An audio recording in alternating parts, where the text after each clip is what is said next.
안녕하십니까. 뉴스 플러스입니다. 수도권에 강한 비가 쏟아지면서 도로가 침수되고 건물이 잠기는 등 피해가 속출하고 있습니다.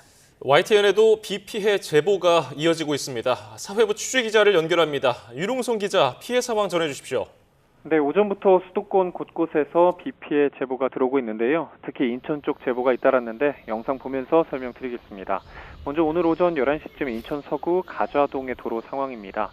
도로에 물이 차오른 가운데 운전자 한 명이 차량을 천천히 끌고 이동하고 있습니다. 커다란 트럭들도 속도를 줄인 채 움직이는 모습이 보이는데요. 제보자는 비가 갑자기 쏟아지면서 불과 10분 사이에 도로에 물이 가득 찼다고 설명했습니다. 다음 영상입니다. 누런 흙탕물이 도로를 뒤덮었습니다. 발목 높이까지 차오른 빗물은 에스컬레이터를 타고 건물 지하로 마치 폭포처럼 쏟아져 내립니다. 오늘 낮 1시 40분쯤 인천 계산동에 있는 상가에서 촬영된 영상으로 제보자는 마트가 있는 건물 지하가 완전히 물에 잠겼다고 전했습니다. 경기 고양과 김포에서도 피해 제보가 많이 들어왔는데요. 먼저 오늘 낮 12시쯤 경기 고양시 화정동 일대 상황입니다. 도로 위가 마치 강처럼 변했습니다. 회색 아스팔트는 보이지 않고 탁한 빗물이 가득 차 파도가 치듯 물결이 출렁입니다. 제보자는 차량 바퀴가 절반 이상 잠겨 헛돌고 물살이 빠르게 차올라 발목까지 금세 잠겼다며 집에 가는 길이 순식간에 물길로 막혀 발걸음을 옮기기 힘들었다고 전했습니다. 다음 경기 김포시 상황을 담은 제보 영상 보겠습니다. 흙탕물이 거리를 가득 메웠습니다. 사람 발목 높이까지 잠길 정도인데요. 빠져나가려는 차량에 물살이 거세게 부딪히고 물건도 둥둥 떠내려갑니다. 오늘 오전 11시 반쯤 경기 김포시 고촌읍에 있는 도로 모습인데 제보자는 개천처럼 물이 흘러가고 있다며 지대가 낮은 곳에선 피해가 우려된다고 전했습니다. 다음은 서울에 들어온 제보입니다. 오늘 낮 12시쯤입니다. 서울 은평구 연신내역의 사거리인데요. 버스와 차들이 비상등을 켜고 멈춰 있습니다. 우산을 쓴 사람들도 차들을 피해서 도로를 건너가는 모습이 보입니다. 제보자는 물에 잠기면서 건널목도 전혀 보이지 않는 위험한 상황이었다고 설명했습니다. 오늘 오후 1시 10분쯤 서울 노원구에서 촬영된 중랑천 모습입니다. 잔뜩 불어난 물이 거칠게 흐릅니다. 하천 옆에 있는 산책로와 가로수도 물에 잠겨 보이지 않는데요. 물 위로 일부 드러난 푸른색 나뭇잎이 이곳에 산책로가 있었다는 걸 알려줍니다. 다리 교각도 상당 부분 보이지 않을 정도로 수위가 높아져서 위험한 상황이었습니다. 지금까지 사회부에서 전해드렸습니다. 오늘 오전 9시 10분쯤 경기 용인 영동고속도로 강릉 방면 마성터널 안에서 어린이들이 타고 있는 소형 버스가 빗길에 전도됐습니다. 이 사고로 현재까지 어린이 등 6명이 다친 것으로 파악됐습니다. 또 수도권 곳곳에서 비 피해가 계속 잇따르고 있는데요. 취재기자를 연결합니다. 유소연 기자, 내용 전해주십시오. 네, 먼저 YTN에 들어온 사고 당시 상황을 담은 제보 화면입니다. 터널 안쪽에 노란색 버스가 한쪽으로 쓰러져 있고 사람들이 대피해 있는 모습도 보입니다. 오늘 오전 9시 10분쯤 경기 용인시 영동고속도로 강릉 방면 마성터널 안에서 아이들이 타고 있는 소형 버스가 전도됐습니다. 목격자는 버스가 터널 벽면을 부딪힌 뒤 전도됐다고 전했는데요. 직접 들어보시겠습니다. 25인승 미니 통합버스가 갑자기 좀 소리를 내면서 그 우측 터널 벽면을 부딪히고 앞으로 한 2바퀴 정도 굴러서 이제 멈춘 거예요. 이 사고로 어린이 2명이 중상, 4명이 경상을 입은 것으로 파악됐습니다. 다행히 생명의 지장은 없는 거로 전해졌는데요. 경찰은 빗길에 버스가 미끄러진 것으로 추정하고 정확한 사고 경위를 조사하고 있습니다. 네, 다른 지역에서도 비 피해가 잇따랐죠? 네, 앞서 제보 영상 통해 전해드린 것처럼 지금 수도권 곳곳에 폭우가 쏟아지면서 비 피해도 잇따르고 있습니다. 오늘 아침 7시쯤 경기 포천시 영북면 도로에서는 신호등을 들이받은 SUV 차량에서 불이 났습니다. 경찰은 빗길 미끄러짐 사고로 추정하고 있는데요. 조수석에 타고 있던 70대 여성이 숨졌고 운전석에 타고 있던 70대 남성도 의식불명 상태입니다. 경기 북부 지역뿐 아니라 호우특보가 내려진 인천에서는 도로와 주택이 침수되는 피해가 이어지고 있습니다.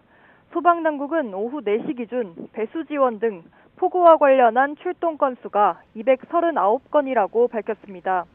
인천시는 재난 문자를 통해 하천병과 농수로 등 출입을 금지하고 저지대 반지하 주택 거주자는 물이 차오를 경우 즉시 대피해달라고 당부했습니다. 비 피해 유의하시고 추가 소식 들어오는 대로 전해드리겠습니다. 지금까지 사회부에서 YTN 유선입니다. 오늘 새벽부터 많은 비가 쏟아지면서 경기 김포에서는 학교 출입구가 침수됐습니다. 네, 현장에 나가 있는 사회부 취재기자를 연결합니다. 오승훈 기자. 네, 경기 김포시 양도중학교에 나와 있습니다. 네, 현재 그곳 상황 어떻습니까? 네, 이곳은 침수된 중학교 인근에 있는 공사 현장인데요. 방금 전부터 또다시 빗방울이 굵어지기 시작했습니다. 한때 이곳 학교로 진입하는 유일한 통로가 물에 잠기기도 했습니다. 지금은 배수 작업을 통해 물이 꽤 많이 빠진 모습입니다. 하지만 이곳 공사 현장은 현재도 곳곳이 물에 잠겨 있고요. 이곳 바로 앞 도로에는 침수된 차량 3대가 도로를 가로막고 서 있어 경찰이 한때 차량 통행을 통제하기도 했습니다. 방금 전 침수 차량들을 하나씩 견인해서 끌고 가는 모습도 볼 수 있었습니다. YTN의 당시 상황이 담긴 제보 영상도 들어왔는데요. 학교 관계자로 보이는 사람이 장화를 신은 채 물이 들어찬 학교 정문을 살펴봅니다. 성인 무릎 높이까지 물이 찬 것을 확인하고 조심스레 빠져나옵니다. 학교 출입구가 물에 잠기자 학생들은 주차장에 서서 어쩔 줄 몰라 하며 주변을 둘러봅니다. 인근 담벼락에 사다리를 설치하고 학생들이 담을 넘어서 안전한 곳으로 대피하는 모습도 보입니다. 학교 인근 도로에는 형광색 우의와 검은 우산을 쓴 시민이 지나가는데 물속으로 발이 푹푹 빠지는 모습도 볼 수 있습니다. 예, 곳곳에 대피 명령도 내려졌죠? 네, 그렇습니다. 현재 수도권 지역에는 호우특보가 발효된 상황입니다. 정부와 지자체에서 발송하는 재난 안전 문자도 계속해서 들어오고 있는데요. 한때 경기 고양 창릉천 범람 위기로 인근 지역에 대피 명령이 발동되기도 했습니다. 고양시는 인근 저지대 주민에 대해 안전장소로 즉시 대피하라고 안내했습니다. 또 한강 홍수통제소는 수도권 하천 곳곳에 홍수특보를 발령했고 의정부시 친곡교와 포천시 포천대교 지점도 홍수주의보가 내려졌습니다. 침수 피해 지역 등 재난 문자가 계속 발송되고 있는데요. 시청자 여러분도 관련 내용 확인하시고 안전에 유의하시기 바랍니다. 지금까지 경기 김포시 양도중학교 앞에서 YTN 오승훈입니다. 네, 계속해서 시청자들의 제보 영상 전해드리도록 하겠습니다. 네, 누런 흙탕물이 성인 허리 높이까지 차올랐고 차들도 간신히 지붕만 내밀고 있습니다. 오늘 오전 11시 40분쯤 물바다로 변한 인천 서구 원창동 일대 모습입니다. 제보자는 근처 건물 지하에서 목공방을 운영하는데 빗물이 쏟아지면서 겨우 몸만 빠져나올 수 있었다고 전했습니다. 무릎 높이까지 차오른 흙탕물에 잠긴 교정 사이로 학생과 학부모가 조심스레 발을 옮깁니다. 오늘 오전 11시쯤 인천 병방동에 있는 인천 세원고가 물에 잠긴 모습인데요. 현장에 있던 학생은 등교한 뒤에 창문을 열었는데 교정이 물에 가득 차올라서 파도가 칠 정도였다고 당시 상황을 설명했습니다. 급식실도 침수돼서 이용하지 못했고 학교 연못에 있던 매기도 탈출했다고 전했습니다. 차들이 침수된 도로를 서행하는 가운데 도로에서 물기둥이 솟아오른 게 보입니다. 오늘 낮 12시쯤 서울 평창동입니다. 폭우로 도로 위에 맨홀 뚜껑이 사라지고 물이 역류하는 모습인데요. 운전 중이던 제보자는 도로가 들썩이는 것 같았고 바퀴가 떠오르는 듯한 느낌이 들어 불안했다고 말했습니다.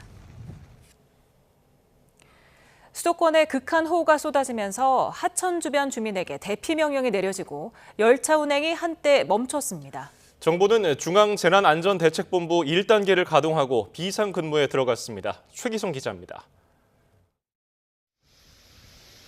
경기도 고양시 관산교입니다. 하천이 넘쳐 물이 도로 쪽으로 들이닥쳤습니다.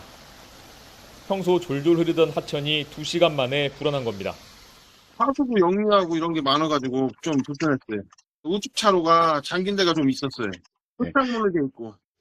많은 비가 쏟아지면서 고양시는 창릉천과 풍동천 등 인근 저지대 주민에게 안전장소로 대피하라고 공지했습니다.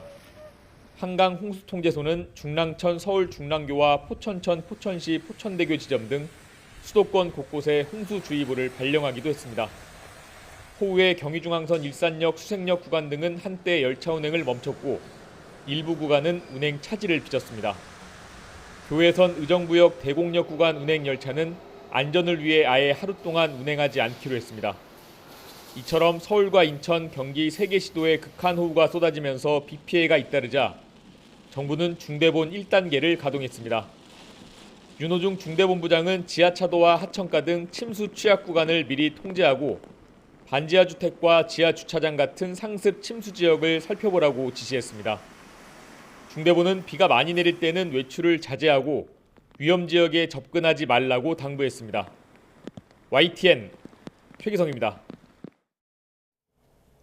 오후 들어 빗줄기가 약해졌지만 서울과 인천, 경기 북부에 내려진 호우 경보는 유지되고 있습니다. 다시 비구름이 강해질 것으로 예상되는데요. 내일 아침까지 시간당 70mm에 달하는 폭우가 또다시 쏟아질 것으로 보입니다. 취재기자 연결합니다. 박소정 기자, 현재 호우 상황 짚어주시죠. 네, 수도권의 비구름이 현재는 다소 약해져 있지만 한두 시간 내로 강해질 걸로 보입니다. 보랏빛을 띠는 강한 비구름대는 현재는 내륙에는 보이지 않습니다. 하지만 서해상에 짙은 남색의 구름대가 보입니다. 이 구름대가 그대로 내륙으로 들어온다면 극한 호우로 이어질 수 있습니다. 호우 경보는 현재 서울과 인천, 경기 북부를 중심으로 그대로 유지되고 있습니다. 강원도 철원과 화천에도 호우 경보가 내려진 상황입니다. 서울 동남권에는 호우주의보가 내려졌습니다. 오전에는 인천에 폭우가 내리면서 시간당 강수로는 올해 들어 가장 많은 양을 기록했습니다. 인천 옹진군 덕정면에 무려 시간당 149.2mm에 달하는 극한 호우로 오전 8시 32분에는 긴급 재난문자가 발송되기도 했는데요. 또 낮 12시쯤에는 서울 은평구, 경기 고양시, 김포시 등에 시간당 100mm가 넘는 극한 호우가 쏟아지면서 곳곳에 호우 긴급 재난문자가 발송됐습니다. 자정 이후부터 현재까지 누적 강우량을 보면 인천 옹진군에 235mm, 김포 고촌읍에 228.5mm를 기록하고 있고요. 김포공항과 서울 도봉구 등 수도권 북부 10여 곳에서 200mm를 넘어섰습니다. 인천 옹진과 서구 중구, 경기도 김포, 파주, 남양주, 양주 등에는 산사태 경보가 유지되고 있습니다. 네, 비가 밤에도 계속되는 겁니까? 네, 그렇습니다. 기상청은 밤 사이에 폭우가 강약을 반복하면서 오늘처럼 수도권 북부에 계속해서 쏟아지겠다고 내다봤습니다. 내일 오전까지는 비가 이어질 것으로 예상했습니다.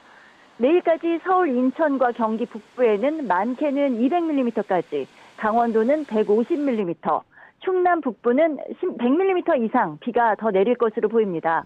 특히 수도권과 강원 등 중부 곳곳에 물품과 벼락을 동반한 시간당 70mm 안팎의 폭우가 쏟아질 가능성이 있어서 사전 대비가 철저하게 필요하겠습니다. 중부지방의 이 비는 내일 오후부터 점차 그치고 이후에는 다시 폭염이 찾아올 것으로 보입니다. 지금까지 과학기상부에서 YTN 박소정입니다. 특검팀이 구속된 김건희 씨를 내일 오전에 불러 조사할 예정입니다. 김건희 씨 측은 내일 조사에 나가기로 했는데 이후에도 응할지는 결정되지 않았다고 밝혔습니다. 취재기자 연결합니다. 우종훈 기자.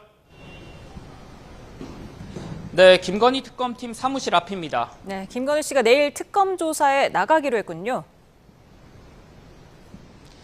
네, 민중기 특검팀은 김건희 씨가 수감된 서울 남부구치소로부터 김 씨가 내일 특검 사무실에 출석할 예정이라는 통보를 받았다고 밝혔습니다. 앞서 특검팀은 오전 10시 김건희 씨에게 소환 조사를 통보했는데요. 구속된 지는 이틀 만이고 지난 6일에 이어선 두 번째 조사입니다. 이 앞선 조사에선 도이치모터스 주가 조작과 건진법사 청탁, 명태균 공천 개입 의혹 등을 수사했고 김 씨는 혐의를 부인한 거로 알려졌습니다. 김건희 씨 측도 YTN에 내일 조사에 응할 예정이라면서 최지우, 최명성, 유정화 변호사가 입회한다고 밝혔습니다. 다만 내일 이후 진행될 소환에도 응할지는 아직 결정된 게 없다면서 여지를 남겼습니다. 또 김건희 씨가 식사를 제대로 못하는 등 현재 건강 상태가 좋지 않다고도 전했습니다. 예, 김건희 씨 신병 확보 이후 압수수색도 전방위적으로 진행됐죠? 네, 특검은 윤석열 전 대통령의 관저 이전 과정에서 불거진 특혜 의혹과 관련해서 대대적인 압수수색에 나섰습니다. 이 압수수색 대상은 관저 시공업체 21g의 사무실과 관계자들의 자택, 그리고 업무를 총괄했던 김호진 전 국토부 1차관의 자택과 감사원입니다. 이 앞서 감사원의 감사 결과 관저 공사를 사실상 총괄한 21g이 계약 전에 공사에 착수하고 무자격 업체에 하도급을 맡긴 것으로 드러났습니다.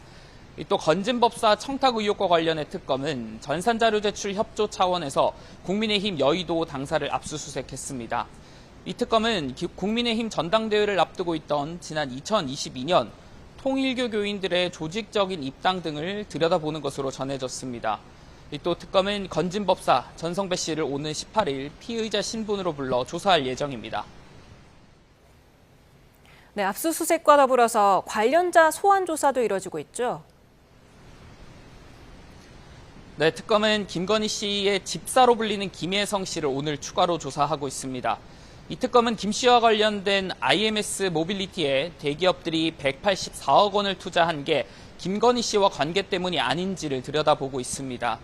베트남으로 출국한 뒤 돌아오지 않고 있던 김혜성 씨는 어제 여권 만료를 하루 앞두고 귀국해서 체포된 뒤에 바로 특검의 조사를 받았습니다.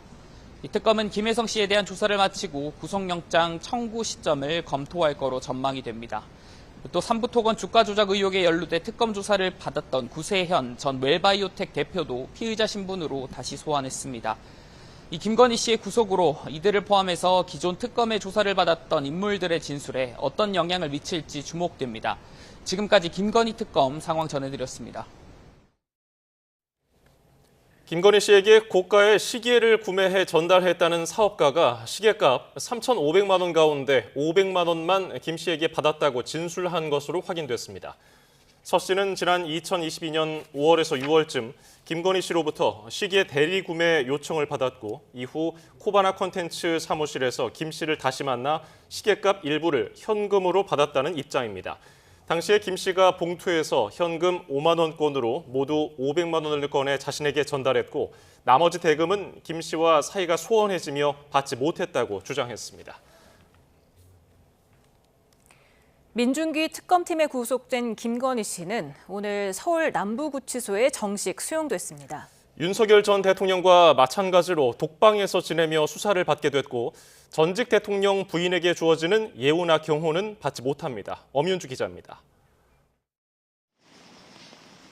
서울 남부구치소에 구속 수감된 김건희 씨는 다른 수용자들과 같은 정식 입소 절차를 밟았습니다. 피의자 거실에서 수용동으로 옮겨 정밀 신체 검사를 받았고 사복을 수의로 갈아입었습니다. 수용 번호는 4398, 번호표를 부착하고 기록부에 담길 사진, 이른바 머그샷도 찍었습니다. 입소 절차를 마친 뒤엔 윤석열 전 대통령과 마찬가지로 이평남짓 독방에 수용됐습니다. 전직 대통령 배우자란 신분을 고려한 조치로 보입니다. 목욕과 운동 시간에도 다른 수용자들과 최대한 접촉하지 않도록 이용 시간이 조율될 것으로 보입니다. 다만 식사 메뉴는 일반 수용자들과 같은 식단이 제공됩니다. 구속과 동시에 경호도 중단됐습니다. 신병이 교정당국으로 인도되면서 예우를 받을 수 없게 됐기 때문입니다. 김 씨는 앞으로 특검팀 조사를 받으려 구치소를 나설 때마다 경호처 차량 대신 법무부 호송차를 타야 합니다. YTN 엄윤주입니다. 전직 대통령 부부가 헌정사상 초유 동반 구속되자 더불어민주당은 국민 정상화의 신호탄이라고 크게 안도했습니다. 국민의힘은 공식 반응을 자제했지만 합동연설회에 나선 후보들은 정반대 입장으로 분열 양상을 보였습니다. 임성재 기자입니다. 민주당은 김건희 씨 구속 소식에 사필 규정이다, 국가정상화 신호탄이다, 환영 입장을 쏟아냈습니다. 헌정사상 최초이며 우리 역사의 가장 큰 오점으로 기록될 것입니다. 특히 구속영장 발부에 결정적 역할을 한 나토 순방 목걸이를 거론하며 거짓말이 몸에 밴 타고난 사기꾼이라거나 김 씨가 차야 할 건 목걸이가 아닌 수갑이라는 가시돋친 말로 김 씨의 위선을 부각했습니다.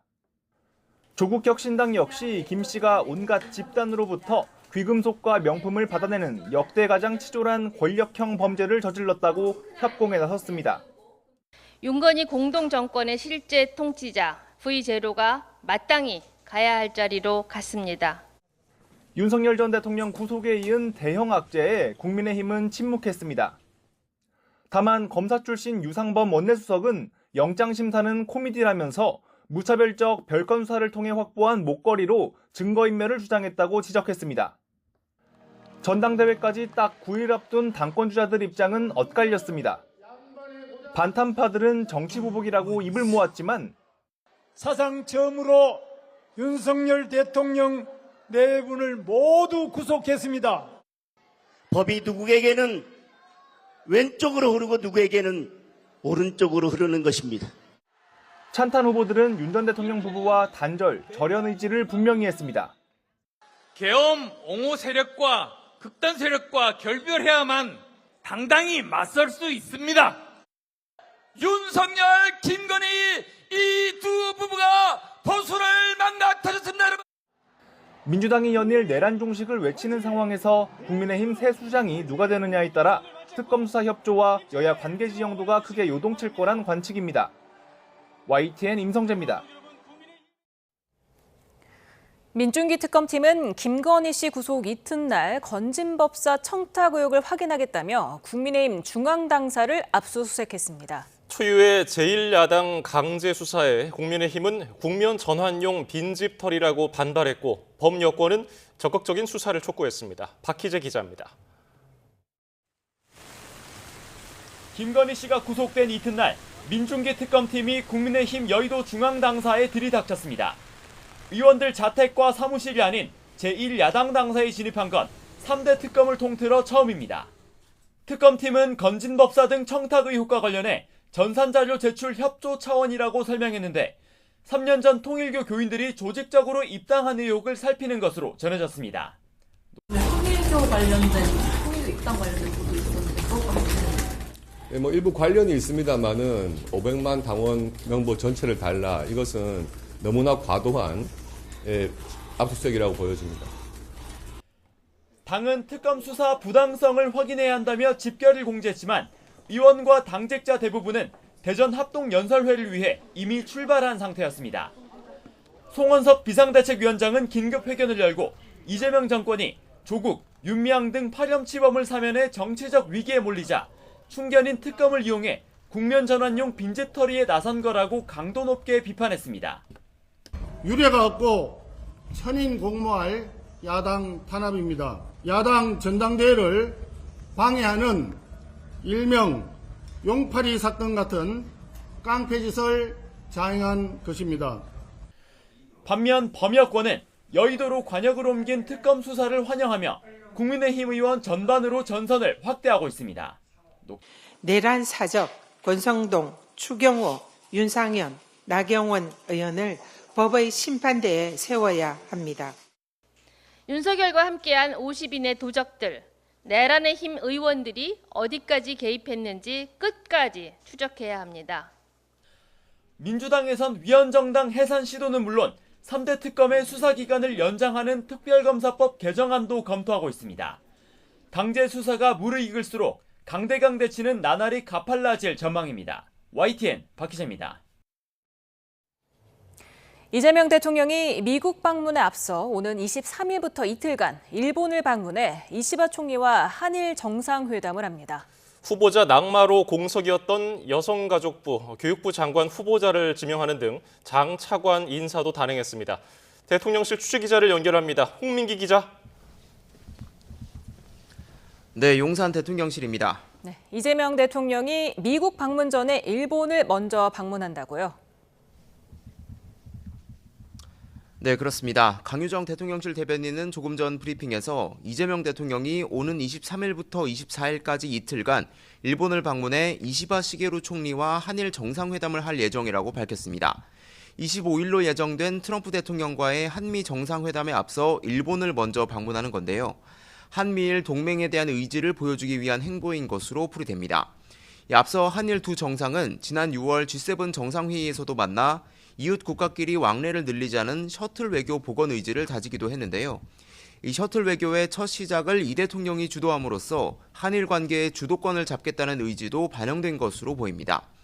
한일 정상회담에선 북한 비핵화 문제와 한미일 안보 협력, 일본산 수산물 수입 규제 등이 논의 테이블에 오를 전망입니다. 강 대변인은 이 대통령이 23일 이시바 총리와 정상회담과 만찬을 한 뒤 24일 미국으로 곧바로 출발할 것 같다고 설명했습니다. 예, 그리고 이재명 대통령은 그동안 비어 있었던 여성가족부 또 교육부 장관 후보자도 지명했죠? 네, 강훈식 대통령 비서실장은 오늘 여성가족부와 교육부 등 6명의 장관급 인사를 발표했습니다.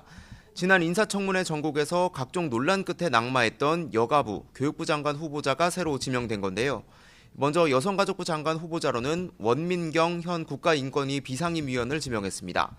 성별 갈등은 우리 사회가 해결해야 할 문제라는 이 대통령의 뜻에 부응해 성평등 대한민국을 만들어갈 인재라고 설명했습니다.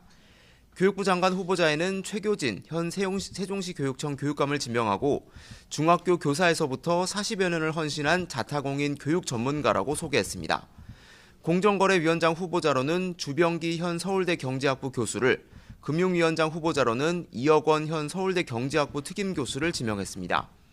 대통령 소속 국가교육위원장으로는 차정인 현 부산대 법학전문대학원 교수를, 농업-농어촌특별위원장으로는 김호 현 단국대 교수를 내정했습니다. 대통령실은 문체부 1, 2차관과 조달청장, 통계청장 등 차관급 10명에 대한 인사도 단행했습니다. 네, 오늘 국정기획위원회의 대국민 보고도 있었는데요. 이 내용도 전해주실까요? 네, 국정기획위원회는 오늘 오후 청와대 영빈관에서 대국민 보고대회를 열고 이재명 정부의 국정운영 5개년 계획을 발표했습니다. 먼저 국가 비전으로는 국민이 주인인 나라, 함께 행복한 대한민국을 제시하고 123개에 달하는 국정과제를 보고했는데요. 1호 국정과제에는 국민주권의 헌법 정신을 구현하기 위해 개헌을 추진한다는 내용이 담겼습니다. 관심을 모았던 검찰 개혁안에 대해선 표적 수사 등으로 권한을 남용해온 검찰청을 폐지하겠다며 대안으로 중대범죄수사청을 신설하는 방안을 발표했습니다. 국정위는 국정과제 이행을 위해 5년 동안 약 210조 원이 들 것으로 추산하고 세입 확충 등을 통해 재정 부담 없이 재원을 조달하겠다고 밝혔습니다. 이 대통령은 국정위의 기획안을 가능한 범위 내에서 최대한 이행해 나가겠다면서도 확정된 정책안이 아니라 국민의 의견을 수렴해 얼마든지 수정될 수 있다고 밝혔습니다. 지금까지 용산 대통령실에서 YTN 홍민기입니다. 국민의힘과 개혁신당 등 보수 야당에 이어 보수 진영 전직 대통령도 오는 15일 이재명 대통령의 국민 임명식에 가지 않기로 한 것으로 확인됐습니다. 대통령실 고위 관계자는 오늘 YTN에 이명박 전 대통령과 박근혜 전 대통령 모두 이 대통령의 국민 임명식에 참석하지 않을 것 같다고 말했습니다. 이 관계자는 당일 행사에 문재인 전 대통령 내외와 노무현 전 대통령 부인 권양숙 여사만 참석할 것 같다고 설명했습니다. 조국 전 대표의 석방을 앞둔 조국혁신당이 내년 7월까지인 현 지도부의 임기를 단축하고 정기 전당대회를 열기로 했습니다. 윤재관 대변인은 전당대회는 이달 안에 준비위를 구성하고 정치 일정과 추석 연휴, 준비 시간을 고려해서 적절한 시기를 판단할 거라고 설명했습니다. 그러면서 사실상 조 전 대표 맞이 과정이라고 설명했습니다.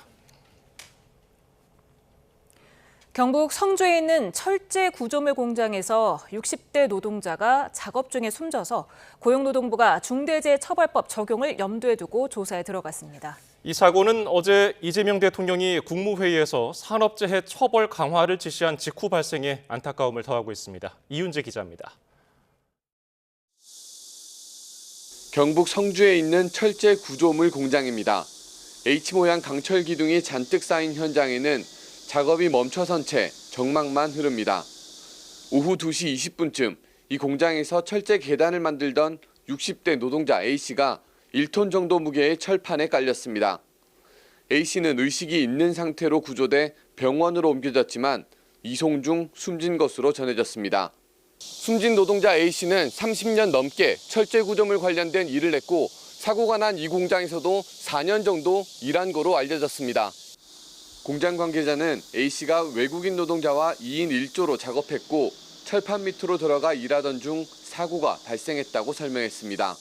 이거는 든 상태에서 들어가면 안 되는 곳에 이 안쪽에 들어가가지고 작업하다가 이게 크레인을 거서 또 오작 또 있는 거예요. 그 다시 자마자 외국인 노동자가 사람들 다 불러가 조치해달라고 119까지 전화해달라고 그래가 119 전화했고요.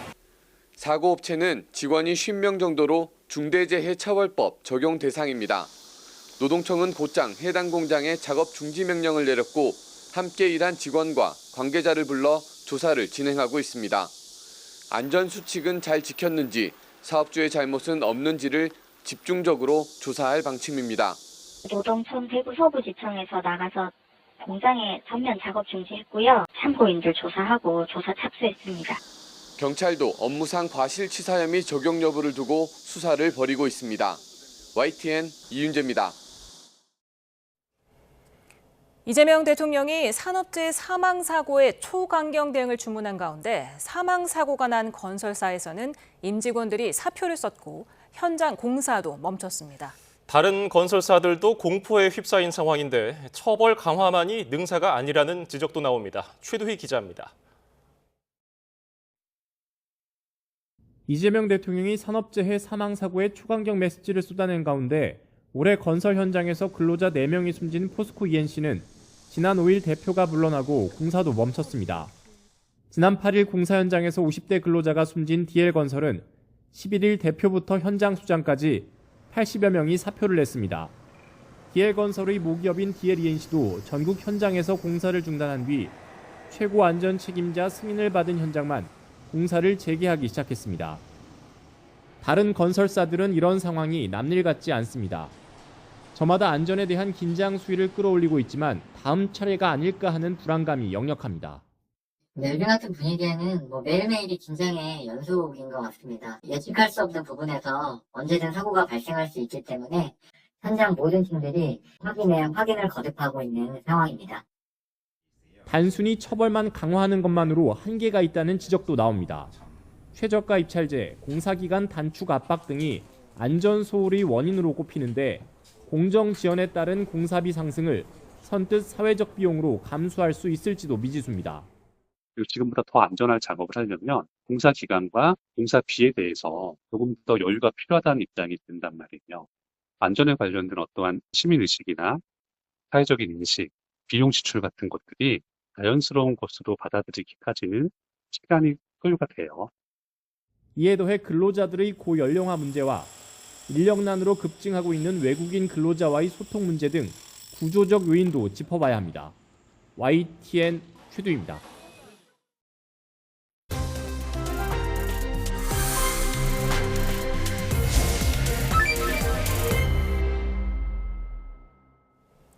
윤석열 전 대통령의 부인 김건희 씨가 구속되면서 정치권은 엇갈린 반응을 내놨습니다. 오늘의 전국 상황 박원석 전 국회의원, 정호김 전 새누리당 국회의원과 살펴보겠습니다. 어서 오세요. 안녕하세요. 네, 지금 간밤에 구속이 된 김건희 씨 오늘 수용번호 4398번을 받고서 서울 남부구치소에 정식 입소를 했습니다. 신체 검사를 받고 사복 대신에 수용복을 갈아입었고 머그샷도 찍었죠. 그러니까 아마 어젯밤에 한숨도 잠을 못 잤을 겁니다. 일단 굉장히 낯선 환경이고 물론 영장실질심사를 받으면서 구속 가능성에도 대비를 했겠습니다만 그게 이제 대비한다 그래서 적응이 되는 게 아니거든요.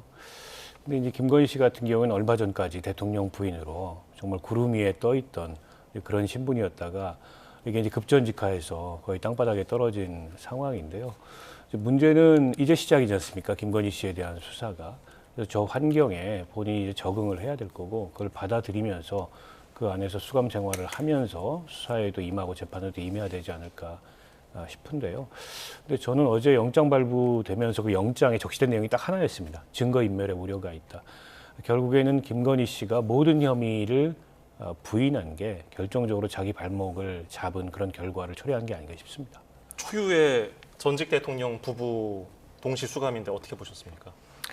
동시 수감일 뿐만 아니라 역대 영부인 중에서 처음으로 이제 구속된 상당히 그 불편한 그런 그 사례가 되고 말았는데요.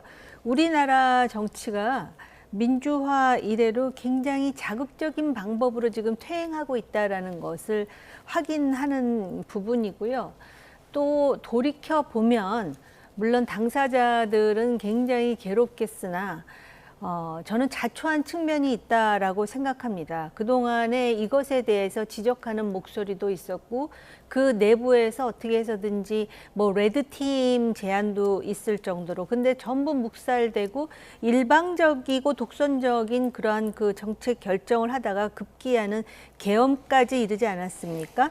그리고 이러한 상황이 되면서 그 통합으로 가는 정치보다는 극단적인 진영 대립과 분열을 하면서 다시 또 이것이 권력자에 의해서 극단적인 정책 결정으로 이어지는 이렇게 되면은 우리나라 정치에는 별로 희망이 없는데 사실 주도권을 가진 즉 권력을 수임받은 측에서 뭔가 이니셔티브를 취해야 되는데 과연 이재명 정부는 그걸 할 것인지 지켜보고 있는 중입니다.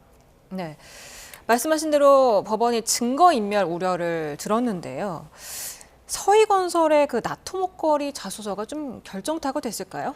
아마도 그런 것 같습니다. 그러니까 김건희 측은 사실 거기에 대해서 대비를 지금 못한 상황이고 특검이 영장실질심사 그 당일에 그 장소에 진품과 모조품을 다 들고 가서 구속의 필요성을 얘기를 했는데요.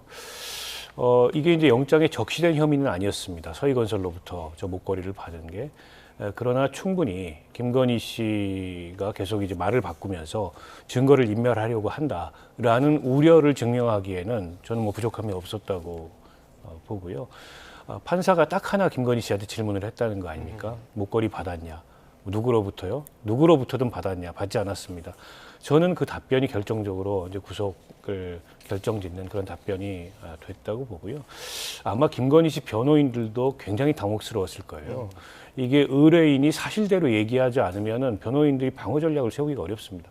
의뢰인이 얘기했던 게 계속 뒤집히고 계속 말이 바뀌고 그래서 아마 변호인들도 들리는 지금 뭐 후문에 따르면은 그 영장실질심사 현장에서 그 서희건설 측에 자수가 알려진 뒤로 굉장히 당혹스러워했다라고 보는데요. 저는 김건희 씨가 앞으로 재판 과정에서도 나는 그냥 제3자이고 목격자이고 어떤 지위도 없었기 때문에 어떤 책임도 없다. 이런 전략을 취할 가능성이 높은데 그게 과연 이제 본인의 혐의를 덜어내거나 아니면 본인의 형량을 줄이는데 적합한 전략일까? 오히려 더 어떻게 보면 범죄 혐의, 특히 이제 증거인멸의 우려 같은 거를 짙게 만들고 오히려 더 이렇게 강한 그 범죄를 부정함으로 인해서 결국 더 좋지 않은 그런 결과를 초래할 수 있다라는 생각이 듭니다. 예, 말씀하신 대로 그 서희건설 자수서를 보면은. 김건희 씨가 목걸이를 바꿔서 도와줄 건 없느냐, 고맙다는 반응이 있다고 적혀 있다고 하고요. 이게 뇌물수수나 청탁 의혹까지 갈 가능성도 있는데 그동안은 다 이런 것에 대해서 부정해왔었잖아요. 역반응이 나올 것 같은데요. 어떻게 보십니까? 그러니까는 사실 그 나토 목걸이는 이번에 특검의 그 수사 대상이 아닌 별건으로 알고 있습니다. 그럼에도 불구하고 그 상당히 뭐라 그럴까요? 좀 그 구차스러운 거짓말, 심지어는 인척집에 가짜 목걸이를 심어두기까지 하지 않았습니까?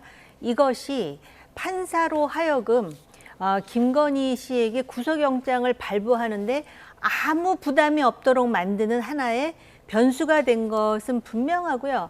앞으로도 뭐 인지수사를 포함해서 수사 내용이 더 많을 텐데 무슨 말을 하든 아마 믿지 않으려 할 것 같습니다. 특검도 그렇고 재판부도 그렇고요. 그다음에 그 서희건설 회장 집안을 보면 지금 문제가 되고 있는 그 국무총리 비서실장 사위뿐만이 아니라 율사가 사위 셋의 딸 하나가 전부 검사 아니면 판사라 그러던데 아마 그 자수서도 상당히 꼼꼼하게 그런 법적 논리를 짚어가면서 쓴 것 같습니다.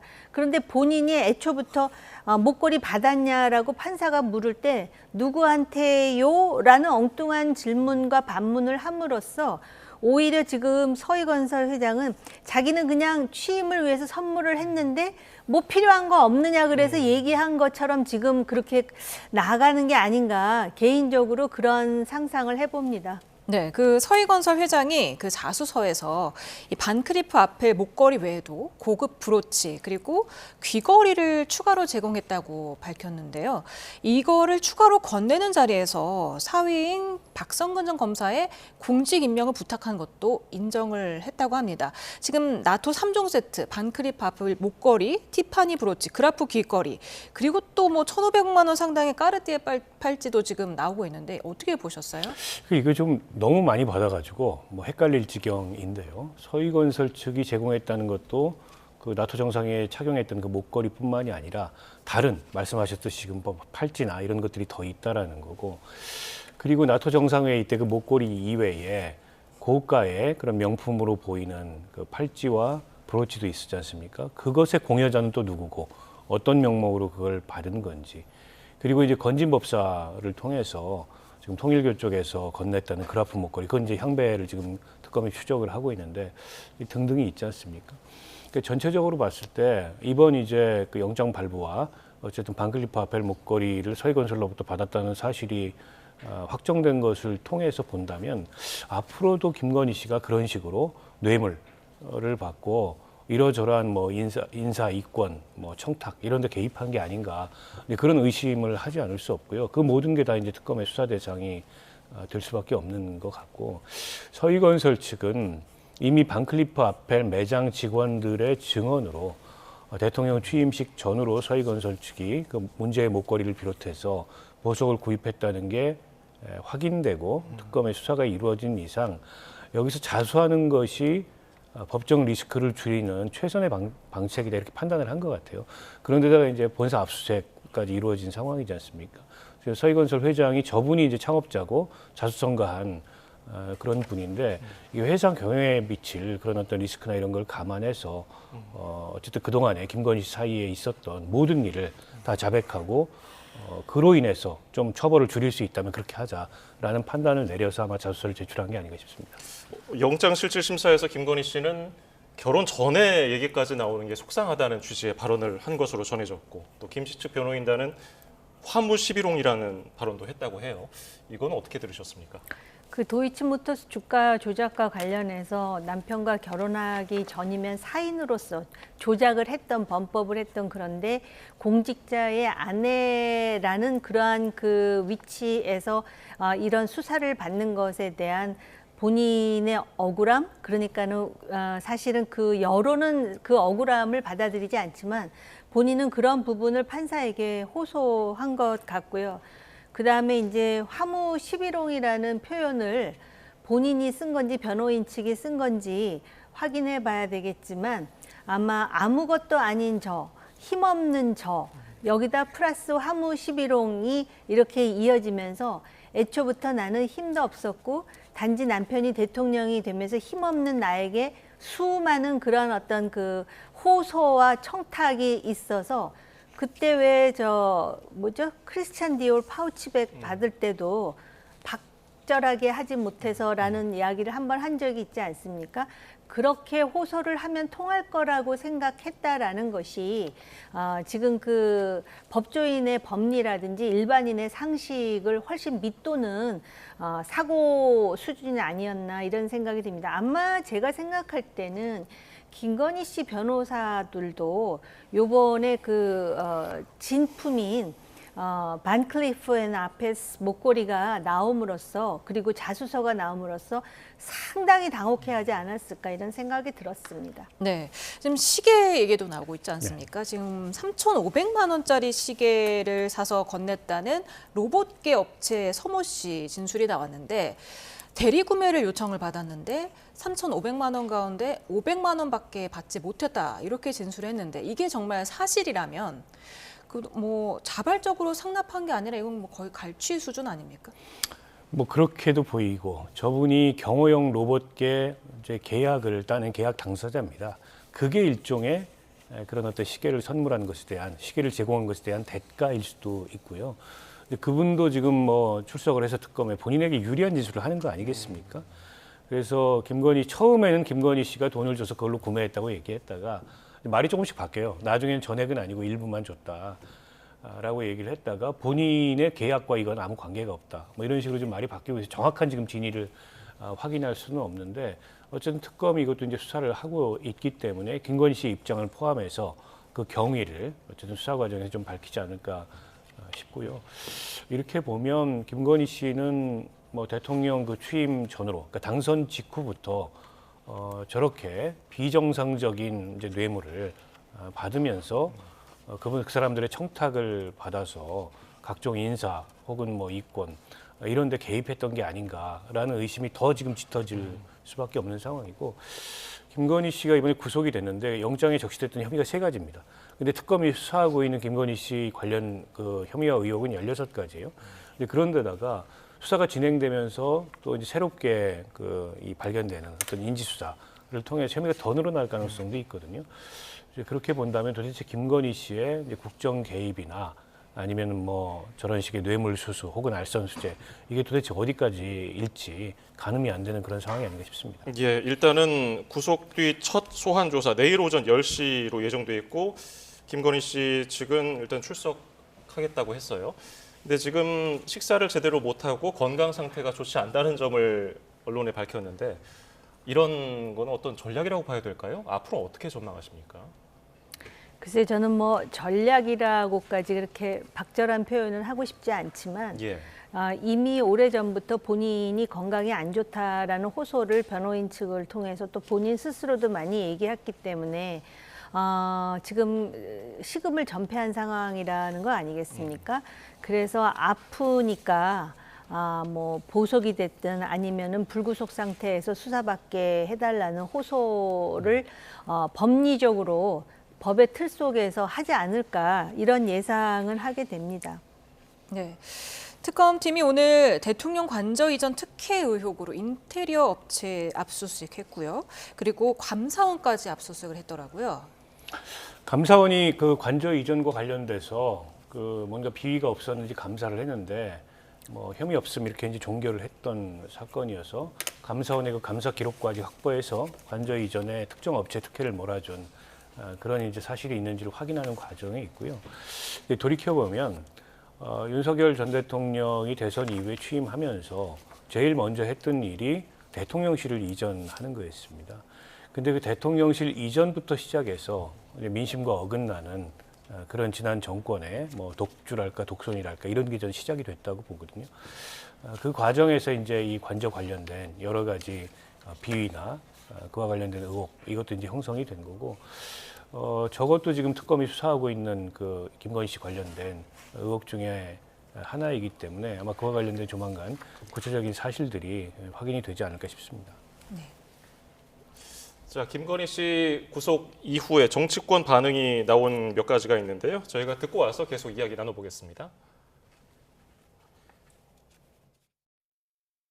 전두환의 내란과 박근혜 정부의 국정농단을 합친 사안입니다. 내란은 윤석열이 저질렀던 것이고요.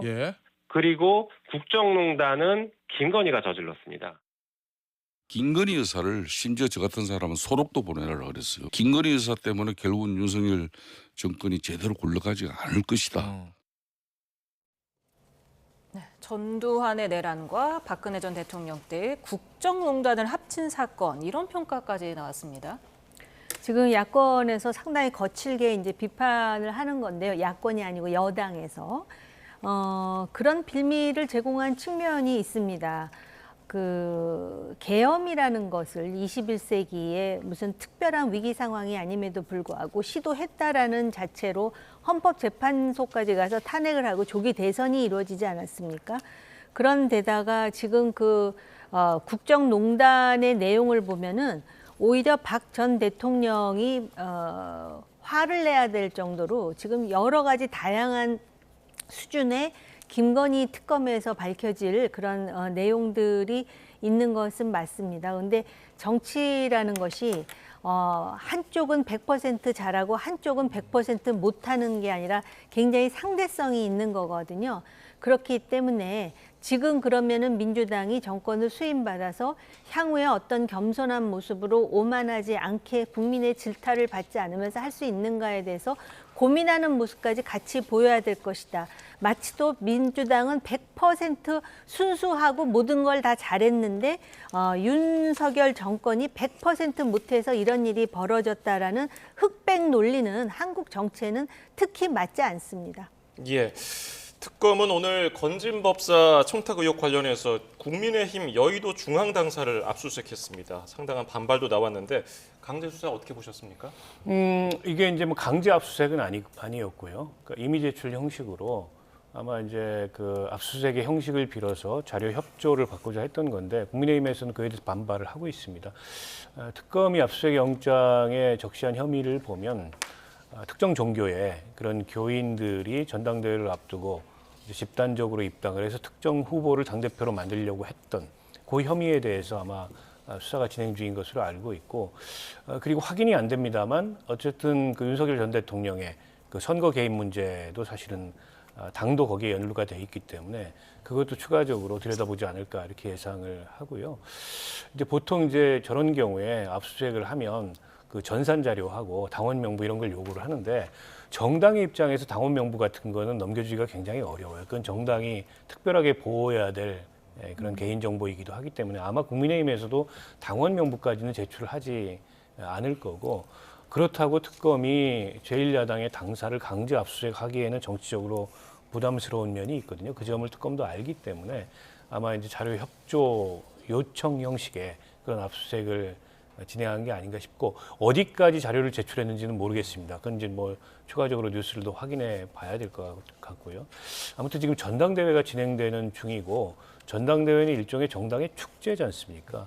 근데 이렇게 이제 당사까지 압수수색 되는 상황이 놓이다 보니까 여러 가지로 국민의힘이 뒤숭숭할 수밖에 없을 것 같습니다. 네, 송원석 비대위원장, 당사 압수수색에 대해서 강하게 반발했는데요. 관련된 얘기 들어보고 계속해서 나눠보겠습니다. 당의 심장이라 할 중앙당사를 압수수색했다는 것은 유례가 없고 천인공모할 야당 탄압입니다.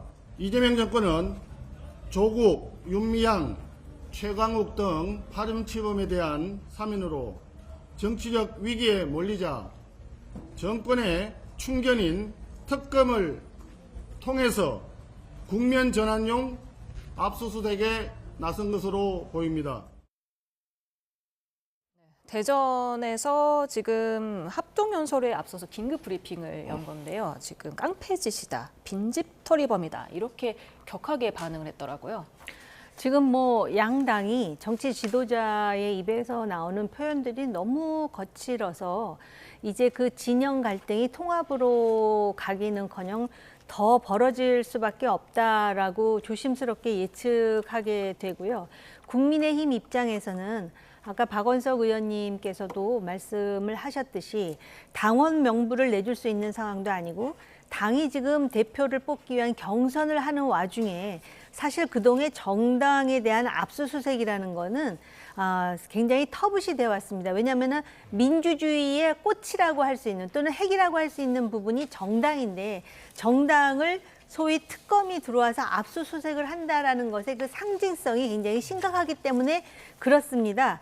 그럼에도 불구하고 지금 이제 그 국민의힘에서 통일교와 어느 정도 연루가 되어 있는 것인가, 또 건진법사의 개입이 어느 정도인가, 내지는 지금 공천과 관련해서 어떤 일이 있었는가에 대해서 사실 또 많은 그 여론으로 보면은 궁금해하는 알 권리를 좀 충족하고자 하는 그러한 그 목소리도 상당히 높습니다. 그런데다가 요번에 그 당원들의 그 축제라고 할 수 있는 지금 그 경선을 보면은 아직까지도 윤 어게인이라든지 또는 전한길 씨와 관련한 여러 가지 논란이 있기 때문에 사실 이 부분과 관련해서 여론이 저렇게까지 압수수색하는 거는 너무한 거 아니야 라는 의견도 있지만, 어떻게 보면은 저건 해야 되는 거 아니야, 불가피한 게 아니야, 이러한 그 의견을 가진 목소리도 나오고, 그런데다가 이제 요번에 이 비판을 하면서 국민의힘 비대위원장이 그 요번에 그 대통령의 특사 조국, 윤미향 또 뭐 최강욱 하면서 얘기를 하는데,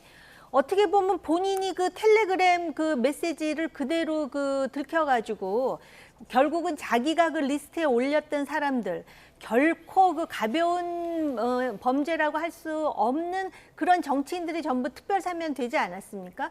그렇기 때문에 일각에서는 오히려 국민의힘 비대위원장이 특사의 빌미만 제공한 게 아니냐, 또 이런 그 조롱이 나오는 상황이기 때문에 여러 가지 측면에서는 국민의힘은 참으로 갑갑할 것이다라고 생각이 듭니다.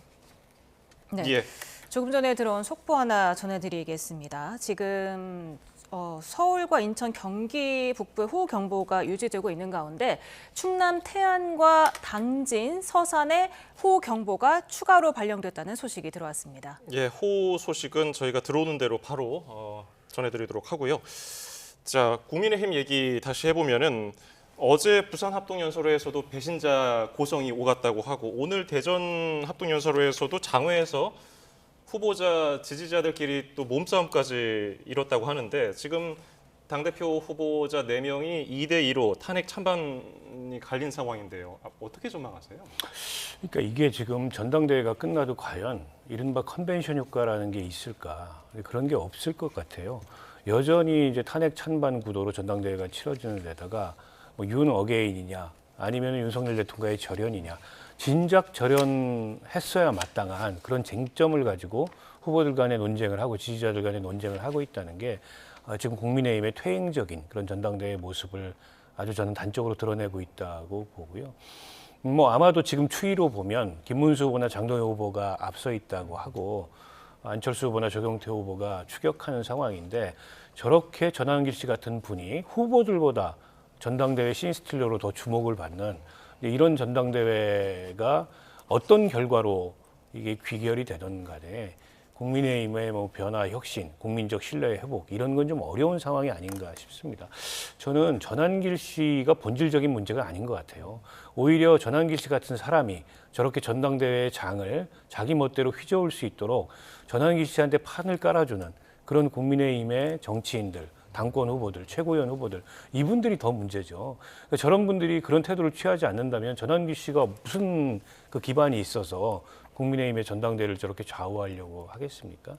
그래서 눈에 보이는 그 얼마 안 되는 그런 강성 지지층의 목소리가 마치 당원 전체 혹은 보수 전체의 목소리인 양 착각하는 게 저는 문제의 원인이라고 생각하고 국민들이 지금 국민의힘을 보는 시선이 얼마나 따가운지 아직도 국민의힘의 저런 이 정치인들이 체감을 못하는 것 같은데 결국에 내년 지방선거 이대로 간다면 국민의힘의 참패가 거의 불보듯 뻔한데 그 지방선거 끝나고 또 한 번이 당이 무너져야 그때 가서 정신을 차릴 건지 아마 국민의힘에 좀 뭐랄까 요즘에 좀 맨정신 지지자, 맨정신 보수 이런 표현을 쓰던데 그런 분들이 보기에는 지금 상황이 굉장히 답답할 것 같습니다. 네, 국민의힘 당대표 후보자인 안철수 의원이 SNS에서 이재명 대통령이 매국노다 이런 글을 올리면서 광복절 특사를 맹비난했습니다. 그리고 오늘은 민주당의 매국 사면의 앞잡이라고 주장을 했는데요. 민주당에서는 선을 넘어도 한참 넘었다. 대소변은 가리면서 말하라. 이렇게 또 거세게 받아쳤습니다. 뭐 지금 양쪽 하는 말이 제가 다시 그 되풀이하고 싶지 않을 정도로 너무 거칠고 생경하고 원색적이라. 그런데 지금 다시 국민의힘으로 돌아가자면 김문수 후보인가요? 이런 얘기를 했습니다. 결국 그 대통령 부부가 전부 영어의 몸이 된 것에 대해서 규탄하면서 본인이 당대표가 되면 이재명 대통령의 사법 리스크에 대해서 반드시 재판정에서 심판받도록 하겠다 뭐 그런 취지로 주장을 한 것으로 기억을 하거든요. 근데 정말 그럴 의지가 있다면 국민의힘 소속인 윤석열 대통령의 잘못이 무엇인지를 깨끗이 인정하고 털을 때 그게 가능한 것이다라는 이야기를 하고 싶고요.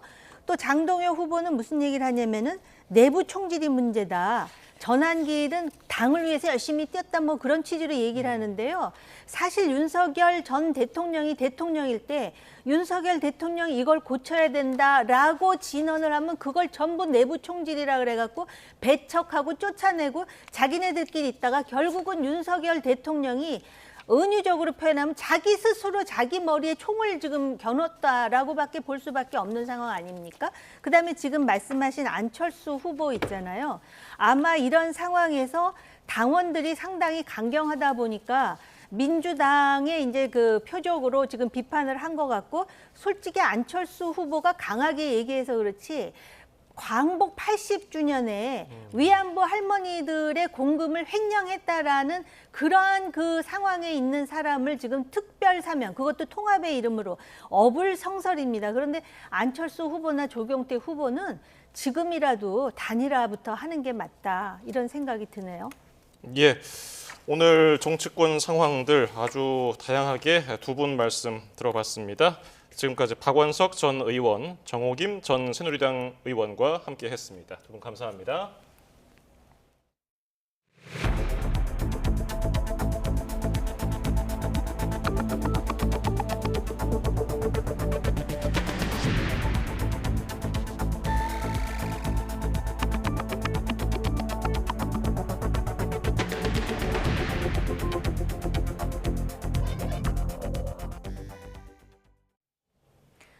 호우경보가 내려진 인천에 1시간에 최대 149mm에 달하는 기록적인 호우가 집중됐습니다. 도로와 주택이 침수되는 피해가 속출했고 지하철 역사에도 물이 흘러들어와서 무정차 통과하는 일도 빚어졌습니다. 강태욱 기자입니다. 인천시 남동구의 승기사업소 남동 2 펌프장. 집중적으로 내리는 비 탓에 가동할 수 있는 용량을 넘어서며 펌프장이 침수됐습니다. 관계자들이 출동해 펌프차로 물을 빼내는 등 긴급 작업에 나섰습니다. 이곳뿐 아니라 곳곳의 주택들도 물폭탄에 침수 피해를 봤습니다. 도로 수십 곳도 물이 갑자기 불면서 통제돼 배수 작업에 들어가야 했습니다. 특히 인천 지하철 1호선 박촌역에는 도로에서 불어난 물이 역사까지 밀고 들어왔습니다. 물막이판을 설치했지만 속수무책으로 대합실과 승강장까지 물이 들이닥친 겁니다. 이 때문에 정오부터 2시간여가량 무정차 통과하는 교통 차질을 빚기도 했습니다. 인천 전 지역에는 오전 8시 반부터 호우경보가 발효됐습니다. 이어 극한 호우라는 말을 실감할 수 있는 강력한 비가 오전에 집중됐습니다. 특히 옹진군 덕전면에는 1시간 동안 무려 149.2mm의 기록적인 물폭탄이 쏟아졌습니다. 인천시는 지역재난안전대책본부 비상 2단계를 가동하고 1,500명 이상을 동원해 비상대응 체제에 돌입했습니다. 특히 상습 침수 지역과 반지하 주택 밀집지, 인명피해 우려 지역을 중심으로 예찰 활동을 강화하고 있습니다. YTN 강태욱입니다. YTN에 들어온 제보 영상으로도 수도권 비 피해 상황을 실시간으로 알 수 있었습니다. 특히 하루 동안 200mm 넘는 물폭탄이 쏟아진 인천 곳곳의 피해가 컸습니다. 제보로 본 피해 상황을 윤웅성 기자가 전해드립니다. 화물차들이 거북이 걸음으로 물살을 가르며 움직입니다.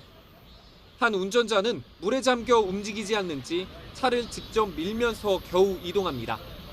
빗물이 도로에 차오르는 건 순식간이었습니다. 잠깐 사이에 이렇게 많이 찼어요. 한 5분, 10분 안에 물이 다 찼어요. 도로가 침수된 곳은 또 있었습니다. 차량이 이동할 때마다 바닷가처럼 물결이 출렁이고 일부 차량은 비상등만 켠 채 움직이지 못합니다. 도로를 넘어 인근 건물까지 흘러간 빗물은 마트가 있는 지하로 이어지는 에스컬레이터에서 마치 폭포처럼 쏟아집니다. 이 도로에 넘쳐가지고요. 그 지하 그 마트 쪽으로 물이 다 들어가는 상황. 들어갔다가 뭐 혹시 큰일 날까 봐요. 유동인구가 많은 시장도 폭우 피해를 피하지 못했습니다. 시장 바닥이 온통 물바다로 변했고 상인들은 급한 대로 가게로 들어오는 물을 연신 퍼냈습니다. 그래서 뭐 거기 그냥 아수라장이었죠. 이제 물 퍼내고 119 오고 뭐 다들 퍼날려고 뭐 떠내려갈 거 못 떠내려가게 만들고. 학교도 침수 피해를 입었습니다. 운동장은 바다처럼 변했고 교정 곳곳의 나무는 파란 이파리가 달린 가지를 간신히 물 밖에 내밀었습니다. 등교 시간이 지난 뒤 갑자기 쏟아진 비로 학교 1층이 잠기면서 학생들은 한때 건물 안에 고립되기도 했습니다.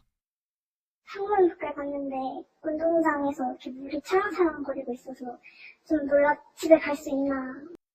급식실도 침수되면서 주먹밥으로 식사를 대신했고 비가 잦아든 뒤에야 겨우 하교할 수 있었습니다. YTN 윤홍성입니다. 네, 계속해서 폭우 관련 시청자 제보 영상 전해드리겠습니다. 필로티 천장에서 물이 폭포처럼 쏟아지고 있습니다. 건물 안 복도도 물에 잠겼고요. 가동 중인 엘리베이터에서는 물이 계속 새어나옵니다. 고양시에 있는 한 지식산업센터의 오늘 오전 상황인데요. 제보자는 300여 세대가 입주한 상황인데 1층 식당 등은 영업을 못했고 바닥에 둔 택배 상자도 모두 젖는 피해를 입었다고 호소했습니다.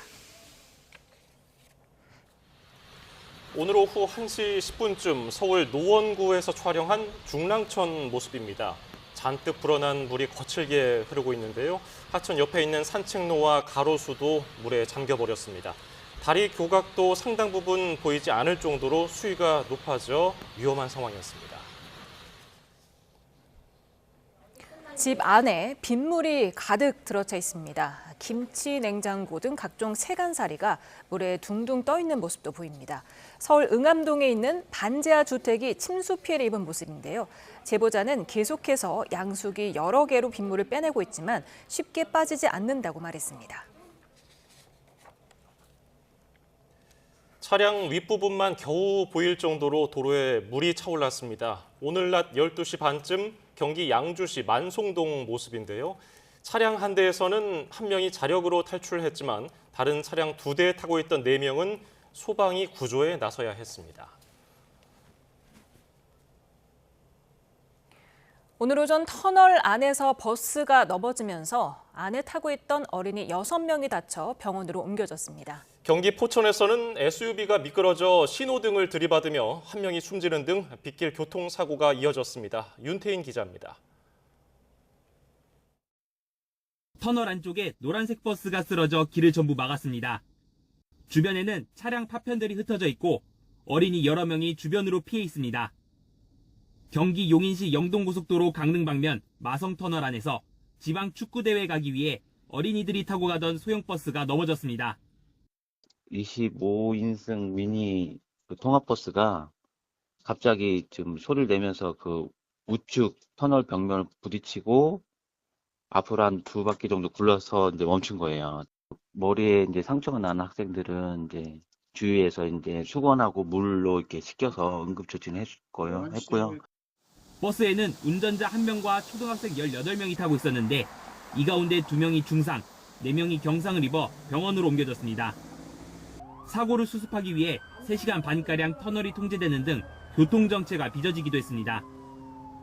경찰은 빗길에 버스가 미끄러져 터널벽을 들이받은 뒤 넘어진 것으로 보고 있습니다. 하얀색 차량 앞부분이 검게 그을려 있고 소방대원들도 내부를 살핍니다. 새벽 6시 50분쯤 경기 포천시 영북면 야미리에서 SUV 한 대가 신호등을 들이받아 불이 난 겁니다. 10여 분 만에 불은 꺼졌지만 70대 남성 운전자는 얼굴에 화상과 온몸에 골절상을 입어 병원으로 옮겨졌고 조수석에 타고 있던 70대 아내는 끝내 숨졌습니다. 경찰은 빗길에 차량이 미끄러져 사고가 난 것으로 보고 차량 블랙박스를 분석하고 있습니다. YTN 윤태인입니다. 오늘 낮 1시 10분쯤 서울 우이동 북한산 국립공원에 있는 도로에서 길이 6m, 깊이 3m가량 규모의 땅꺼짐이 발생했습니다. 이 사고로 다친 사람은 없었지만 한때 한 개 차로가 통제됐습니다. 강북구청은 많은 비에 하천 제방 일부가 떠내려가면서 땅꺼짐이 발생한 것으로 추정하고 정확한 원인을 조사하고 있습니다. 서해상에서 또다시 강한 비구름이 유입됐습니다. 현재 인천과 충남 지역에 시간당 40mm 안팎의 강한 비가 쏟아지고 있는데요. 비구름대가 점차 내륙으로 들어오겠고 이에 따라 수도권과 강원 북부, 충남 북부 지역에 호우특보가 발령 중입니다. 내일 오전까지 수도권과 강원 내륙, 충청 북부 지역에 강한 비가 이어지겠습니다. 산사태와 침수 등 안전사고에 계속 주의하셔야겠습니다. 내일까지 수도권 많은 곳에 200mm 이상, 영서와 충남 북부에 최고 100에서 150mm의 큰 비가 쏟아지겠습니다. 내일 남부지방은 무더운 가운데 소나기가 예상됩니다. 날씨였습니다.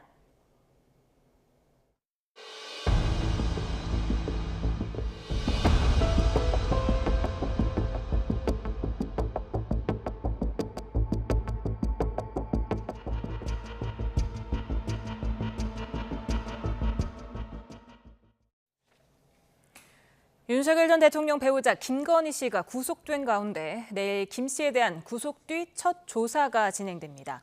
김건희 특검은 내일 오전 10시 김 씨를 서울 광화문에 있는 특검 사무실로 불러 조사할 예정입니다. 김 씨 측은 특검 소환 조사에 응한다는 계획입니다. 간밤에 구속된 김건희 씨가 오늘 수용번호 4398번을 받고 서울 남부구치소에 정식 입소했습니다.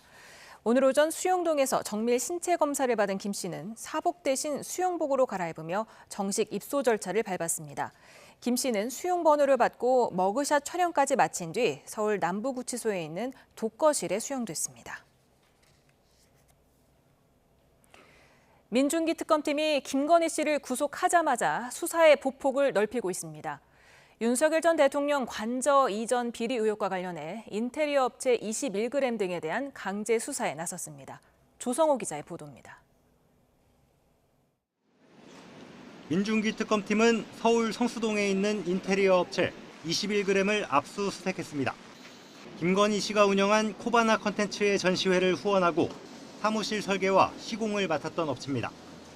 윤석열 전 대통령 취임 이후 집무실과 관저 이전 공사 계약에 김 씨가 부당하게 개입했는지도 특검 수사 대상인데 21g은 당시 관저 공사를 사실상 총괄했습니다. 증축 및 구조보강 공사 면허가 없는데도 경쟁 없이 수의 계약으로 선정돼 특혜 의혹이 제기됐습니다. 김 씨와 친분이 작용한 것 아니냐는 겁니다. 지난해 9월 감사원은 이 업체가 계약도 하기 전에 공사를 시작했고 무자격 업체 15곳에 하도급 공사를 맡겼다는 지적 사항을 발표했습니다. 하지만 감사 결과로 김 씨의 추천 여부나 관련성은 밝혀지지 않았습니다. 특검은 대통령실 관리비서관으로 관저 이전 업무를 감독했던 김호진 전 국토교통부 1차관, 감사를 맡았던 감사원에도 수사 인력을 보내 증거 확보에 나섰습니다. 압수물들을 분석하는 대로 관련자들을 잇따라 불러 공사 수주 과정에서 김 씨 입김이 있었는지 등을 조사할 계획입니다. 김 씨 신병을 확보한 특검팀이 주가 조작과 공천 개입, 건진법사 청탁 등 주요 의혹을 넘어 다른 사건들로 수사를 빠르게 확대하고 있습니다. YTN 조성호입니다. 민중기 특검팀이 김건희 씨 집사로 불리는 김혜성 씨를 추가 조사하고 있습니다. 특검은 오늘 오전 서울 남대문 경찰서에 유치된 김 씨를 서울 광화문 특검 사무실로 인치해 추가 조사를 벌이고 있습니다. 김 씨에 대한 체포영장 만료 기한이 내일 오후까지인 만큼 특검이 오늘 구속영장을 청구할 가능성이 있다는 관측도 나옵니다. 민중기 특검팀은 또 건진법사 청탁 의혹을 확인하겠다며 국민의힘 중앙당사를 압수수색했습니다. 초유의 제1야당 강제 수사에 국민의힘은 국면 전환용 빈집털이라고 반발했고 범여권은 적극적인 수사를 촉구했습니다. 박희재 기자가 보도합니다. 김건희 씨가 구속된 이튿날 민중기 특검팀이 국민의힘 여의도 중앙당사에 들이닥쳤습니다. 의원들 자택과 사무실이 아닌 제1야당 당사에 진입한 건 3대 특검을 통틀어 처음입니다. 특검팀은 건진법사 등 청탁 의혹과 관련해 전산자료 제출 협조 차원이라고 설명했는데 3년 전 통일교 교인들이 조직적으로 입당한 의혹을 살피는 것으로 전해졌습니다. 통일교 관련된 통일교 입당 관련된 보도 있었는데 그것과 일부 관련이 있습니다만은 500만 당원 명부 전체를 달라 이것은 너무나 과도한 압수수색이라고 보여집니다. 당은 특검 수사 부당성을 확인해야 한다며 집결을 공지했지만 의원과 당직자 대부분은 대전 합동연설회를 위해 이미 출발한 상태였습니다. 송원석 비상대책위원장은 긴급 회견을 열고 이재명 정권이 조국, 윤미향 등 파렴치범을 사면해 정치적 위기에 몰리자 충견인 특검을 이용해 국면 전환용 빈집털이에 나선 거라고 강도 높게 비판했습니다. 유례가 없고 천인공모할 야당 탄압입니다. 야당 전당대회를 방해하는 일명 용팔이 사건 같은 깡패짓을 자행한 것입니다. 반면 범여권은 여의도로 관역을 옮긴 특검 수사를 환영하며 국민의힘 의원 전반으로 전선을 확대하고 있습니다. 내란 사적 권성동, 추경호, 윤상현, 나경원 의원을 법의 심판대에 세워야 합니다. 윤석열과 함께한 50인의 도적들, 내란의 힘 의원들이 어디까지 개입했는지 끝까지 추적해야 합니다. 민주당에선 위헌정당 해산 시도는 물론 3대 특검의 수사기간을 연장하는 특별검사법 개정안도 검토하고 있습니다. 강제 수사가 무르익을수록 강대강 대치는 나날이 가팔라질 전망입니다. YTN 박희재입니다.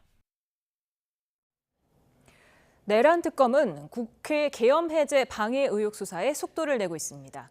정치권의 비판 여론에는 수사하지 않는 게 직무유기라며 강한 의지를 드러냈습니다. 권준수 기자가 보도합니다. 지난해 12월 계엄 당시 국회가 계엄 해제 요구안을 의결하는 과정에서 표결에 참여한 국민의힘 의원은 18명입니다. 이 가운데 조경태 의원은 최근 특검에 나와 조사를 받았습니다. 적극적으로 이 위헌적인 불법적인 비상계엄을 막지 못한 부분에 대해서 또 특검은 표결에 참여하지 못했던 김예지 의원을 불러 조사하기도 했는데 국민의힘 지도부가 계엄 당일 소속 의원들이 모이는 장소를 여러 차례 변경해가며 사실상 계엄을 해제하는 데 방해를 펼쳤다는 의혹을 수사하기 위해서입니다. 특검은 특히 당시 원내대표였던 추경호 국민의힘 의원이 계엄이 선포된 직후 윤석열 전 대통령과 한덕수 국무총리의 전화를 받았다는 사실에 주목하고 있습니다. 계엄 해제를 막아달라는 요청이 있었던 건지 의심하고 있는 겁니다. 또 국민의힘 의원들의 텔레그램 단체 대화방에서 계엄 전후 2개월 분량의 대화 내용이 삭제된 사실도 연관성이 있는지 보고 있습니다. 수사를 둘러싼 정치권 일각의 비판 여론에 내란 특검은 특검법 대상 범죄를 수사하지 않는 건 직무유기라며 국회 표결 방해 시도 행위 등은 법률에 따른 적법한 수사라고 반박했습니다. 나아가 조사 내용을 유출한 적도 없다는 점을 강조하며 국민의힘 의원들의 수사 협조를 요청했습니다. 결국 추후엔 특검의 수사가 계엄 당시 지도부를 겨냥할 것으로 보이는 가운데 소환 조사 등이 이뤄질 수 있을지 관심이 쏠립니다. YTN 권준수입니다. 12.3 비상계엄에 깊숙이 관여한 것으로 지목된 국군 방첩사령부가 3년 만에 폐지 수순에 놓이게 됐습니다. 한미 간 전시작전 통제권 전환도 이재명 정부 임기 내 국정과제로 제시됐는데 실현될지는 미지수입니다. 나혜인 기자입니다. 국정기획위원회가 이재명 정부 외교안보 분야 국정과제로 방첩사의 사실상 폐지를 못 박았습니다. 이 대통령이 대선 때 공약했던 역할 재편을 넘어 아예 해체하기로 한 겁니다. 갑작스러운 조치에 우려하는 목소리도 있지만 정치인 체포 시도를 비롯해 불법 계엄에 주축 노릇을 했다는 책임을 더 크게 물었습니다. 위헌적인 12.3 비상계엄과 같은 군의 정치적 개입을 방지하기 위해 방첩사는 폐지하고 필수 기능은 분산 이관하겠습니다. 이에 따라 앞으로 방첩사의 주요 기능인 방첩과 수사, 보안 업무 가운데 방첩만 남기고 수사와 보안 업무는 각각 군사경찰과 국방정보본부 등으로 이관될 거로 보입니다. 군 관계자는 이와 관련해 현재 방첩사 인원의 60에서 70%가 고유 업무를 떠나 다른 부대로 흩어지게 될 거라고 밝혔습니다. 박근혜 전 대통령 탄핵 정국 당시 계엄 준비 문건을 작성한 사실이 드러나 해체에 준하는 개편이 있었을 때도 사령부 체제는 유지됐던 방첩사는 이제 그 간판을 내릴 거로 보입니다. 일각에선 외국이나 북한의 군 관련 정보 활동, 군사기밀 보호 업무를 맡던 방첩과 수사 보안 업무가 분리되면 사실상 제 기능을 하지 못할 거란 우려도 제기됩니다. 국정위는 또 임기 내 전시작전 통제권 전환도 국정과제로 제시했습니다. 다만 대통령실이 신중한 입장을 밝힌 데다 한미 연합사령관도 서두를 일이 아니란 태도를 보여 추이는 지켜봐야 할 것으로 보입니다.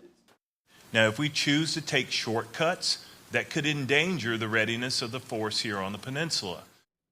임기 내 전작권 전환이 확정될 경우 조건에 기초한 전작권 전환이 다시 시기에 기초한 전환으로 바뀔지도 관심입니다. 한미는 지난 2015년 시기에 기초한 전작권 전환을 3단계 조건에 기초한 전환으로 바꿨는데 2단계 논의를 마치고 검증하던 중 북핵 고도화와 코로나19 같은 안보 상황 변화로 중단됐습니다. YTN 나혜인입니다. 이재명 정부가 산업재해로 숨지는 노동자의 숫자를 대폭 줄이겠다는 목표를 밝혔습니다. 오는 2030년까지 OECD 평균인 10,000명당 0.29명 수준으로 수치를 낮추겠다는 겁니다. 김주영 기자입니다. 올해 들어 태안화력발전소부터 SPC, 한솔제지 등 산재 사망 사고가 끊이지 않고 있습니다. 지난해 산재 사망 사고는 10,000명당 0.39명으로 전 세계 최고 수준입니다. 전 세계에서 또는 OECD 국가 중에 산업재해율 또는 사망재해율이 가장 높다고 하는 이 불명예를 이번 정부에서는 반드시 끊어내야 되겠습니다. 이재명 대통령이 직접 나서 산재 감축의 의지를 밝힌 가운데 국정기획위원회 국민보고대회에서도 같은 청사진이 제시됐습니다. 산업안전보건체계 구축, 산재보상 국가책임제 실현으로 안전하게 일할 권리가 보장됩니다. 구체적으로는 산재 사망자를 2030년까지 25%가량 줄여 경제협력개발기구 OECD 평균인 0.29명 수준으로 낮출 계획입니다. 이를 위해 작업 중지권을 내릴 수 있는 요건을 완화하고 근로감독 간의 작업 중지권을 산업안전보건법에 되살리는 방안이 추진됩니다. 또 산재 발생 현황과 사업장의 안전보건 투자 규모를 공개하는 산업안전보건 공시제도 도입을 검토할 전망입니다. 산재 사고를 당한 뒤 보상 처리까지 너무 오래 걸리는 문제를 해소하기 위해 보험급여로 먼저 보장한 뒤 산재로 인정받지 못하면 나중에 회수하는 방안도 검토하기로 했습니다. 또 노동관계법의 사각지대인 5인 미만 사업장에 단계적으로 노동법을 확대 적용하고 2조 원이 넘는 임금체불도 현재의 절반 이하로 줄인다는 목표를 세웠습니다. 과도하다는 지적이 끊이지 않는 연간 노동시간은 주 4.5일제 도입, 포괄임금제 금지 등을 통해 OECD 평균 수준으로 낮추겠다는 방침입니다. YTN 김주영입니다. 네, 방금 들어온 소식입니다. 중부 지역에 호우가 계속되고 있는 가운데 중앙재난안전대책본부가 비상근무를 2단계로 격상했습니다. 그리고 풍수해 위기경보는 경계로 상향됐습니다. 중대본은 서울과 인천, 경기, 충남 호우경보에 비상근무를 2단계로 격상했다고 밝혔습니다. 낮에 극한 호우에 이어서 다가오는 밤에도 200mm 이상 폭우가 예상됨에 따라서 윤호중 행안부 장관, 윤호중 중앙재난안전대책본부장이 다음과 같은 긴급 지시를 내린 겁니다. 중대본 비상근무가 2단계로 상향됐다는 소식 전해드렸고요. 보다 자세한 내용은 이어지는 뉴스에서 전해드리겠습니다. 네, 다음 소식입니다. 가상화폐인 테라 USD와 관련해서 100만 명 이상의 투자자를 속인 혐의가 있는 권도형 테라폼 랩스 설립자가 유죄를 인정하고 최대 12년형을 받기로 했습니다. 미국에서 일정 기간 형기를 채운 뒤에 한국으로 송환될 가능성도 열렸습니다. 뉴욕 이승윤 특파원입니다. 스테이블 코인인 테라 USD 발행과 관련한 사기 등의 혐의로 미국 뉴욕 남부 연방법원에서 형사재판을 받고 있는 권도형 테라폼 랩스 설립자. 무죄를 주장했던 입장을 바꿔 유죄를 인정하고 최고 형량을 대폭 낮추는 데 합의했습니다. 유죄를 인정하는 조건으로 형량을 조정받는 플리바겐 합의에 따라 미국 사법당국은 권 씨를 상대로 약 263억 원과 다른 일부 재산을 환수하기로 했습니다. 권 씨가 유죄를 인정한 사기 공모와 통신망을 이용한 사기죄의 합산 최대 형량은 25년형이지만 최대 12년형을 구형하기로 했습니다. 미국 정부는 권 씨가 형기 절반을 한국에서 보내겠다고 신청할 경우에 반대하지 않기로 했습니다. 권 씨는 미국 내 형사 재판과 별개로 한국에서도 자본시장법 위반 등의 혐의로 입건된 상태입니다. 앞서 권 씨와 테라폼 랩스는 미국 증권거래위원회가 제기한 민사소송에서 6조 2천억 원 규모의 환수금과 벌금 납부에 합의했습니다. 테라폼 랩스는 스테이블 코인 테라를 발행하며 테라 프로토콜이란 알고리즘을 통해 미국 1달러에 연동하도록 설계했다고 주장해왔습니다. Until I am the founder of Terra Money, be earning a 20% dividend profile on holding equities, which you're never going to get by holding Tesla or Apple. 하지만 인위적으로 테라 가격을 부양했다는 의혹이 제기됐고 테라는 달러화와의 연동이 깨져 100만 명 이상에게 58조 원에 달하는 피해를 줬습니다. 권 씨는 법정에서 다른 사람들과 함께 사기를 저지르기로 합의했고 암호화폐 구매자들을 속였다며 사과하고 싶다고 진술했습니다. 월가의 저승사자로 불리는 뉴욕 남부연방지방검찰과의 치열한 두뇌 싸움을 벌인 끝에 유죄를 인정한 권 씨의 선고 공판은 오는 12월 11일 열릴 예정입니다. 뉴욕에서 YTN 이승윤입니다. 중고등학교 농구대회에서 경기 중에 상대 선수를 주먹으로 때린 일이 발생해 연맹이 징계를 결정했습니다.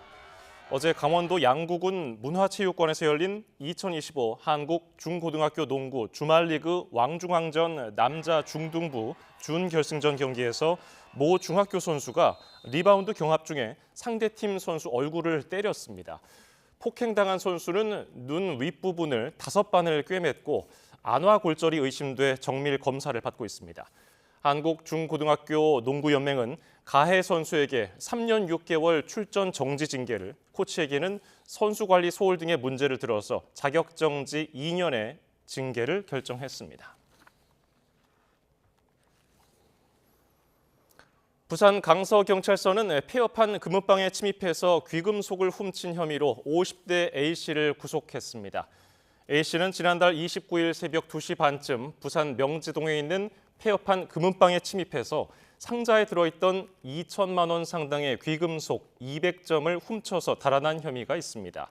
경찰 조사 결과 A씨는 귀금속 진열대를 중고 거래하겠다는 글을 보고 범행 장소를 사전에 답사한 뒤에 금은방과 연결된 무인 점포를 통해서 침입한 것으로 드러났습니다. 네, 호우 관련 속보 또 한 가지 전해드립니다. 수도권과 강원 산사태 위기경보가 심각으로 상향됐습니다. 다시 한번 전해드립니다. 수도권과 강원 산사태 위기경보가 잠시 뒤인 7시 30분부로 심각으로 상향 발령됐다는 소식이 들어왔습니다. 보다 자세한 내용은 이어지는 뉴스에서 전해드리겠습니다. 조국혁신당이 내년 7월까지인 현 지도부의 임기를 단축하고 사실상 조국 대표 옹립에 돌입했습니다. 모레 열리는 이재명 대통령 취임식 성격의 국민임명식은 사면 후폭풍에 여당만의 잔치로 치러지게 됐습니다. 황보혜경 기자입니다. 사면이 확정되고 첫 SNS 글에서 조국 전 조국혁신당 대표는 감옥에 갇힌 건 불행이지만 독서를 마음껏 할 수 있었던 건 행운이라고 했습니다. 감옥에서 나오면 가장 먼저 뜨거운 물 목욕을 하고 싶다는 자서전 내용도 공유했습니다. 출소를 앞둔 설렘 못지않게 조국혁신당도 조국맞이를 앞두고 전열 재정비에 나섰습니다. 임기가 1년 가까이 남은 김선민 대표 권한대행을 포함해 지도부 5명 임기를 단축하고 조기 전당대회를 열어 새 지도부를 뽑기로 했습니다. 조 전 대표의 를 맞이하기 위한 준비를 하는 거예요, 당원들은.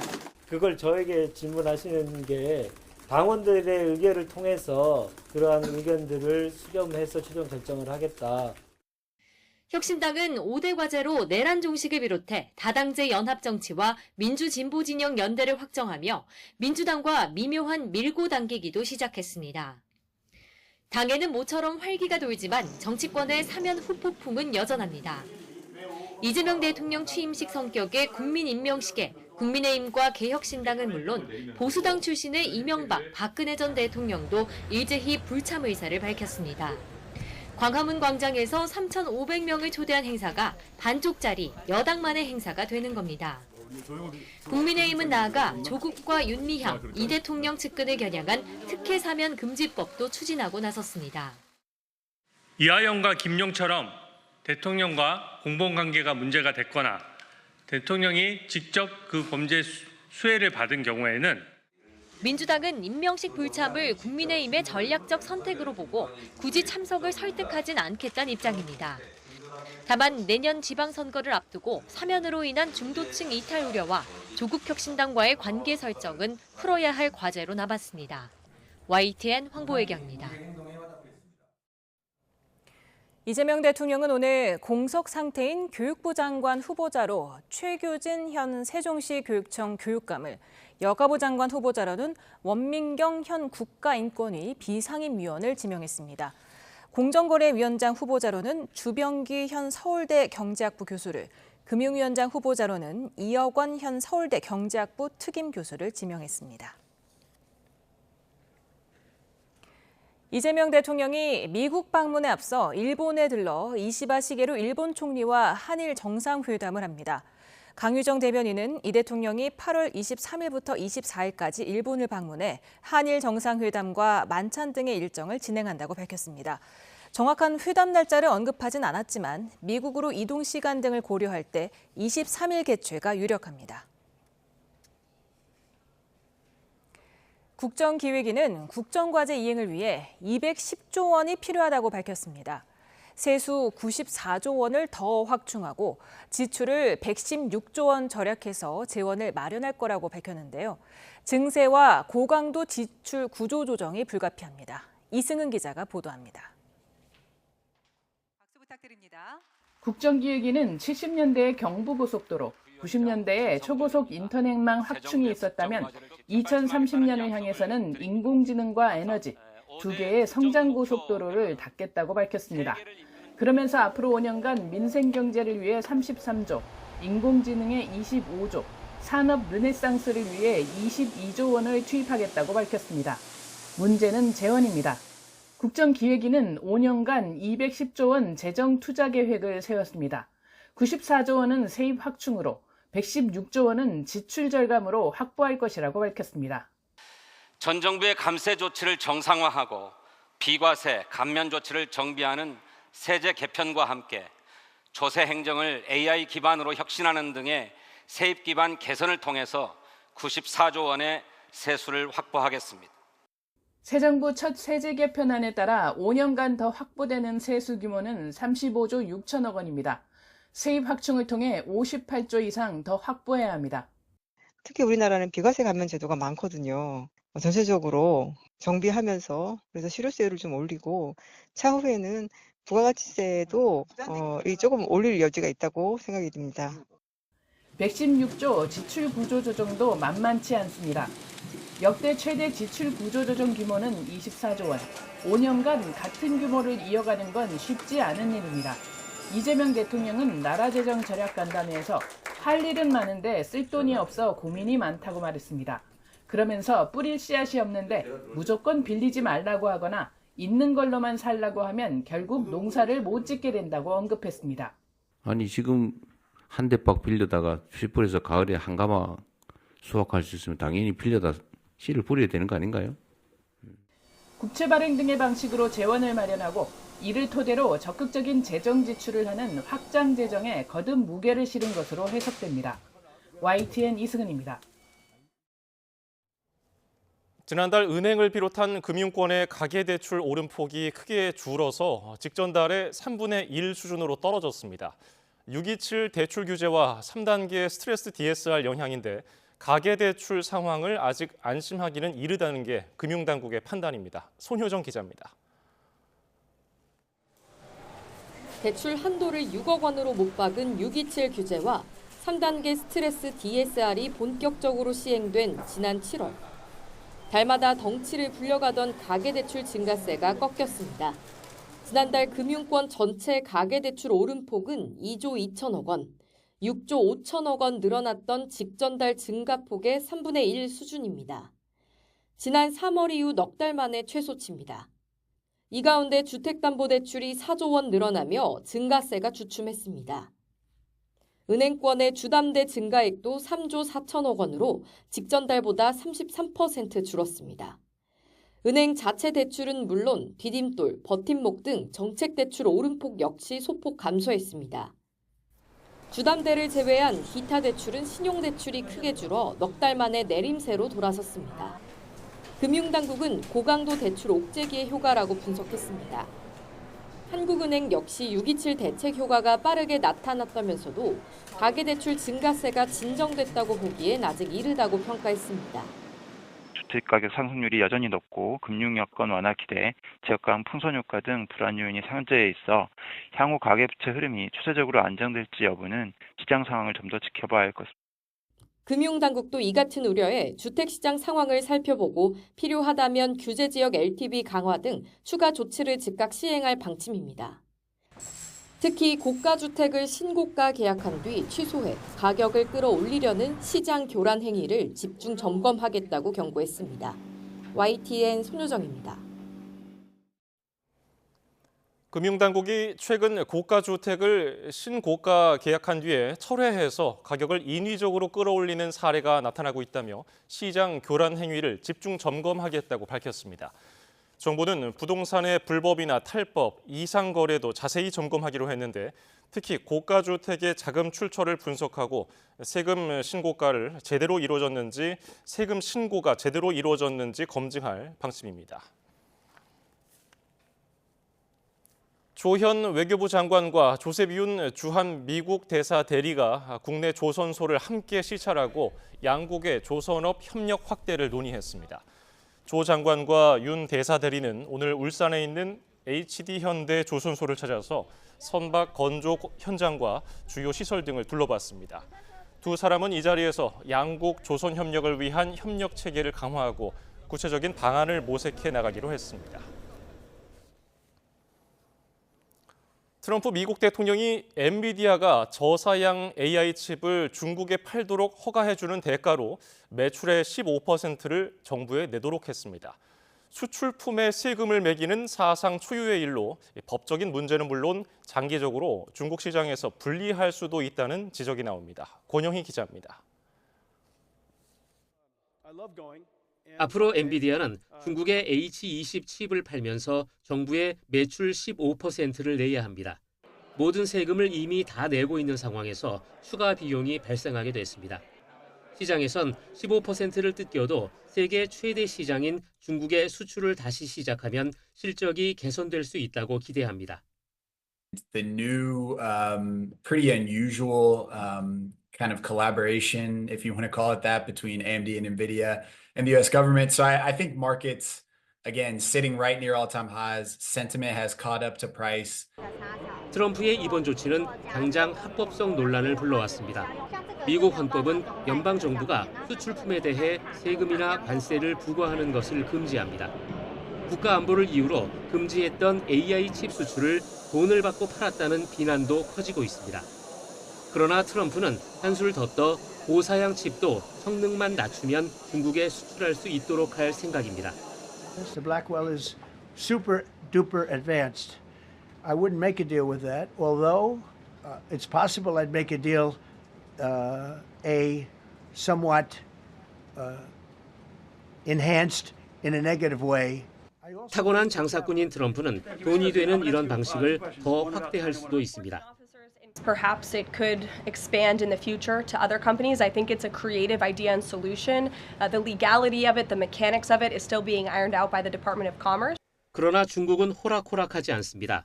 기업들의 엔비디아 칩 사용을 자제하라는 공문을 보내면서 정부나 국가 안보 관련 업무에는 아예 사용을 금지했습니다. 이런 식으로 화웨이가 첨단 칩을 양산할 때까지 버티면 된다고 판단합니다.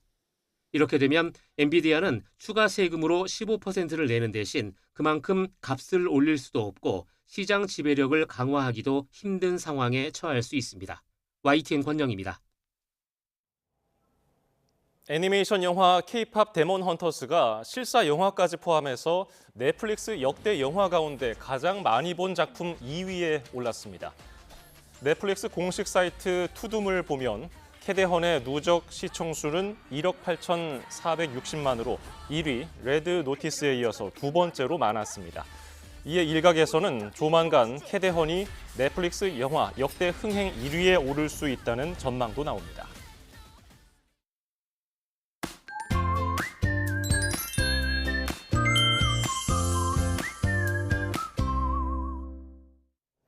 중부 지역으로 다시 강한 비구름이 들어왔습니다. 현재 보라색 비구름이 지나는 경기 남부와 충남 북부에 시간당 40mm 안팎의 장대비가 쏟아지고 있습니다. 이 강한 비구름대는 점차 내륙으로 들어올 텐데요. 이에 따라 수도권과 강원 북부, 충남 북부 지역에 호우특보가 발령 중입니다. 내일 오전까지 수도권과 강원 내륙, 충청 북부 지역에 강한 비가 이어지겠습니다. 특히 수도권 지역은 시간당 최고 70mm의 극한 호우 가능성이 있습니다. 내일까지 수도권 많은 곳에 200mm 이상, 영서와 충남 북부에 최고 100에서 150mm의 큰 비가 쏟아지겠습니다. 강하고 많은 비로 지반이 약해진 경기 북부와 영서 북부엔 산사태 특보가 발령 중입니다. 이렇게 산사태 위험이 클 때는 미리 대피 장소를 확인해야 하는데요. 산림청의 스마트 산림 재해 앱과 행정안전부의 안전 디딤돌 앱을 활용하시면 되겠습니다. 만약 산사태가 발생한다면 신속히 대피하는 게 중요합니다. 야외에서는 산사태 반대 방향의 가장 높은 곳으로 가야 하고요. 건물에 있다면 2층 이상으로 이동하셔야겠습니다. 내일 오후부터 중부지방의 빗줄기는 점차 약해지겠고 남부지방은 무더운 가운데 소나기가 내리겠습니다. 날씨였습니다. 오늘 뉴스 플러스는 여기까지입니다. 시청해주신 여러분 고맙습니다.